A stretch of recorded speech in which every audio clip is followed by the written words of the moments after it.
വീഡിയോയിൽ വിത്ത് വിതയ്ക്കുന്നവന്റെ ഉപമയിലെ മുള്ളുകൾ നിറഞ്ഞ നിലം എന്ന ഭാഗമാണ് നാം പഠിക്കുന്നത്. ഇത് മത്തായി 13 അധ്യായം 22 രേഖപ്പെടുത്തിയിരിക്കുന്നു. യേശു പറഞ്ഞു, മുള്ളുകൾക്കിടയിൽ വിതയ്ക്കപ്പെട്ടത് വചനം കേൾക്കുന്നവനാകുന്നു. എന്നാൽ ഈ ലോകത്തിന്റെ ചിന്തയും ധനത്തിന്റെ വഞ്ചനയും വചനത്തെ ഞെരുക്കിക്കളയുന്നു. അങ്ങനെ അവൻ ഫലമില്ലാത്തവനാകുന്നു. ഇവിടെ ഒരു കാര്യം പ്രത്യേകം ശ്രദ്ധിക്കണം. ചെടി ജീവനോടെയുണ്ട്, അത് വളരുന്നു, പക്ഷേ അത് ഒരിക്കലും ഫലം കായ്ക്കുന്നില്ല. എന്തുകൊണ്ടാണെന്ന് നമുക്ക് പരിശോധിക്കാം. പാറ നിലം പോലെ ഇത് ആഴമില്ലാത്ത ഹൃദയമല്ല. വഴിയരികിലെ നിലം പോലെ ഇത് ദൈവവചനം നിരസിക്കുന്ന ഹൃദയവുമല്ല. ഈ വ്യക്തി സുവിശേഷം സ്വീകരിക്കുന്നു, വിത്ത് വളരാൻ തുടങ്ങുന്നു, പക്ഷേ അതോടൊപ്പം മറ്റൊന്നും വളരുന്നു. വയൽ പൂർണ്ണമായി വൃത്തിയാക്കിയിട്ടില്ല. മുള്ളുകൾ മണ്ണിനടിയിൽ ഇപ്പോഴും ജീവനോടെയുണ്ട്. യഥാർത്ഥ ധാർമ്മിക പരിവർത്തനം മനുഷ്യ ഹൃദയത്തിൽ ഉണ്ടാകാതെ പഴയ ശീലങ്ങളും പാപജീവിതവും സ്വാർത്ഥ ആഗ്രഹങ്ങളും ഉപേക്ഷിക്കപ്പെടാതെ ഇരുന്നാൽ അവ വീണ്ടും വളർന്ന് ദൈവവചനത്തിന്റെ ജീവനെ ഞെരുക്കിക്കളയും. ഒരു തോട്ടത്തെക്കുറിച്ച് ചിന്തിക്കൂ. കളകൾ നട്ടുപിടിപ്പിക്കേണ്ട ആവശ്യമില്ല, അവ സ്വയം വളരും. പക്ഷേ നല്ല ചെടികൾ വളരാൻ ശ്രദ്ധയും പരിപാലനവും ആവശ്യമാണ്. ആത്മീയ ജീവിതവും അങ്ങനെ തന്നെയാണ്. പാപം സ്വാഭാവികമായി വളരുന്നു. കൃപയെ നാം ശ്രദ്ധയോടെ വളർത്തിയെടുക്കണം.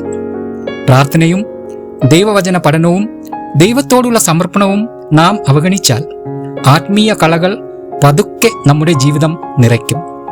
പലരും ഒരൊറ്റ ദിവസം കൊണ്ട് ദൈവത്തിൽ നിന്ന് അകന്നു പോകുന്നില്ല. അവർ പതുക്കെ ലോകകാര്യങ്ങളാൽ മൂടപ്പെടുകയാണ്. ജീവിതം തിരക്കേറിയതാണ്. കുടുംബ ചെലവുകളുണ്ട്, മക്കളെ വളർത്തണം, ജോലിയുടെ സമ്മർദ്ദമുണ്ട്.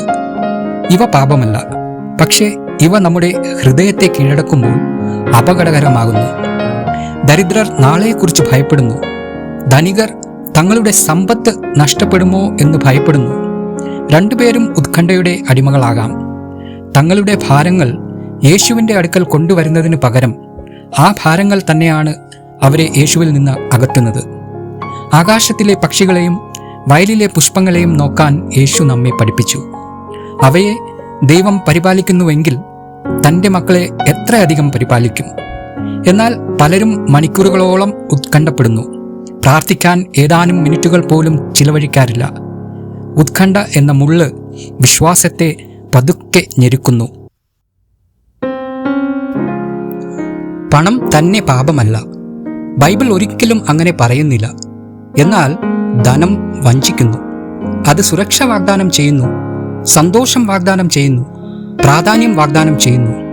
എന്നാൽ മനുഷ്യ ഹൃദയത്തെ തൃപ്തിപ്പെടുത്താൻ അതിന് കഴിയുകയില്ല. മോശ ഇസ്രായേലിനോട് മുന്നറിയിപ്പ് നൽകി, എൻ്റെ ശക്തിയും എൻ്റെ കൈയുടെ ബലവും കൊണ്ടാണ് ഈ സമ്പത്ത് എനിക്ക് ലഭിച്ചത് എന്ന് പറയരുത്. വിജയം സ്വന്തം കഴിവിൻ്റെ ഫലമാണെന്ന് മനുഷ്യൻ കരുതി തുടങ്ങുമ്പോൾ ദൈവത്തോടുള്ള നന്ദി നഷ്ടപ്പെടുന്നു. സമ്പത്ത് മറ്റുള്ളവരെ അനുഗ്രഹിക്കാൻ ഉപയോഗിക്കേണ്ടതിന് പകരം സ്വയം സേവിക്കാനുള്ള ഉപാധിയായി മാറുന്നു. പലരും ക്രിസ്തുവിനെ സേവിക്കാനുള്ള ആഗ്രഹത്തോടെ തുടങ്ങുന്നു. പിന്നീട് ജോലി വളരുന്നു, ബിസിനസ് വർദ്ധിക്കുന്നു, ഉത്തരവാദിത്തങ്ങൾ കൂടുന്നു. അവസാനം പ്രാർത്ഥിക്കാൻ സമയമില്ല, ബൈബിൾ പഠിക്കാൻ സമയമില്ല, ദൈവത്തെ ആരാധിക്കാൻ പോലും സമയമില്ല. കലണ്ടർ നിറഞ്ഞിരിക്കുന്നു, പക്ഷേ ആത്മാവ് ശൂന്യമാണ്.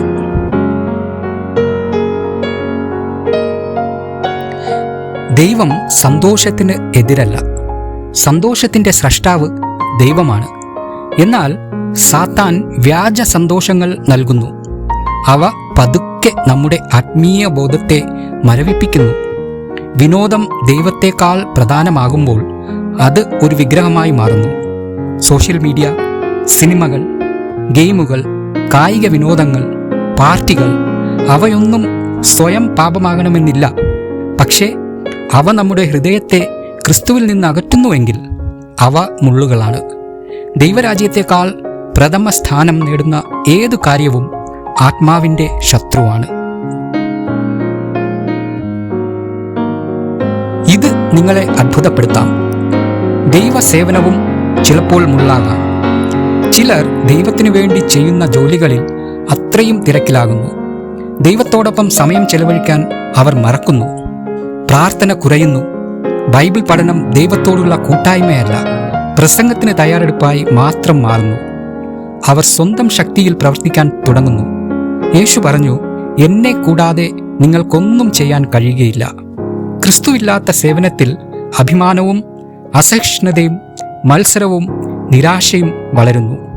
പുറമേ നാം സജീവരായിരിക്കാം, അകത്ത് ആത്മീയമായി വരണ്ടു പോകുകയാണ്. സന്തോഷ വാർത്ത ഇതാണ്: മുള്ളുകൾ നീക്കം ചെയ്യാൻ കഴിയും. പക്ഷേ അവ വെട്ടിക്കളയുന്നത് മാത്രം പോരാ, വേരോടെ പറിച്ചു മാറ്റണം. ദിവസേനയുള്ള സമർപ്പണം, ദിവസേനയുള്ള പ്രാർത്ഥന, ദിവസേനയുള്ള ബൈബിൾ പഠനം, പരിശുദ്ധാത്മാവിനോടുള്ള പൂർണ്ണ ആശ്രയം. ക്രിസ്തു നമ്മുടെ ഹൃദയത്തിൽ കൂടുതൽ സ്ഥാനം നേടുമ്പോൾ മുള്ളുകൾക്ക് ശക്തി നഷ്ടപ്പെടും. അപ്പോൾ ദൈവവചനം സമൃദ്ധമായി വളരും.